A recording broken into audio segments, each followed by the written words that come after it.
اشارہ کیا، مسلم کی روایت۔ دوسری روایت ہے اشار باصبعہ السبابہ، اس انگلی کو ہلایا۔ تیسری روایت ہے اشار بالسبابہ، نبی پاک صلی اللہ علیہ وسلم نے سبابہ کو ہلایا۔ پہلی روایت میں باصبعہ ہے، دوسری میں باصبعہ السبابہ ہے، اور تیسرے میں سبابہ ہے، اور چوتھی روایت میں نبی پاک صلی اللہ علیہ وسلم نے رفع اصبعہ، اپنی انگلی کو اٹھایا۔ مسلم شریف کی روایت ہے۔ بتائیے جو آدمی اٹھائے گا وہ ہلائے گا؟ جب ہلاؤ گے تو نیچے آ جائے گی۔ اور حدیث میں، مسلم شریف کی حدیث میں حضور نے اٹھایا۔ ذرا غور سے سنیں گے میرے بھائی، مسلم شریف کھول کر دیکھ لیں گے، جہاں انگلیوں اور تشہد کی بحث ہے اس میں دیکھ لیں گے حضور نے اٹھایا۔ اور آگے ہے اسی میں کہ حضور نے اٹھایا اصبعہ الیمنی التی تلی الابہام، اپنی اس انگلی کو اٹھایا جو انگوٹھے سے ملی ہوئی ہے، وہ دعا، اور حضور نے دعا کیا۔ یہ چار روایتیں ہیں، اور پانچویں روایت میں ہے کہ حضور نے اپنی انگلی سے اشارہ کیا، وہ انگلی جو انگوٹھے سے ملی ہوئی ہے۔ پانچ روایتیں امام مسلم نے مسلم شریف کے اندر بیان کی ہے۔ بتائیے کہیں ہلانے کی بات ہے؟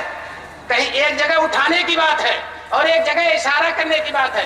اشارہ کرنا بھی ہلانا نہیں ہے اور اٹھانا بھی ہلانا نہیں ہے۔ ہلانا الگ چیز ہوتا ہے، اشارہ کرنا الگ چیز ہوتا ہے، اٹھانا الگ چیز ہوتا ہے۔ یہ پانچ روایتیں آپ کو میں نے مسلم کے اندر سنا دی، کوئی چھٹی روایت نہیں ہے۔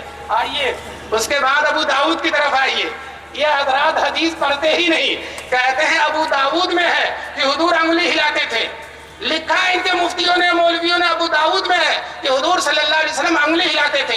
میں چیلنج کرتا ہوں، ابو داؤد میں انگلی ہلانے کی کوئی روایت نہیں ہے، کوئی بھی روایت ابو داؤد میں انگلی ہلانے کی نہیں ہے۔ ابو داؤد میں چند روایتیں ہیں۔ ایک روایت تو یہ ہے ابو داؤد میں کہ نبی پاک صلی اللہ علیہ وسلم نے انگلی کو اٹھایا اور اشارہ فرمایا۔ وہی روایتیں جو مسلم میں ہیں، وہی روایتیں چار پانچ ابو داؤد میں ہیں۔ اس میں ایک روایت ہے جو ہے حضرت ابن زبیر کی، حضرت ابن زبیر کی روایت، عبداللہ ابن زبیر کی، کہ حضور نے انگلی اٹھایا وَلَا يُحَرِّكُ، اور حضور ہلاتے نہیں تھے۔ دیکھیے حدیث میں حضور نے انگلی اٹھایا اور حضور ہلاتے نہیں تھے۔ اب آئیے ترمذی میں بھی دو روایتیں ہیں، لیکن ان سے بھی نہیں پتا چلتا کہ حضور نے ہاتھ اٹھایا ہو۔ نسائی میں 5 روایتیں ہیں۔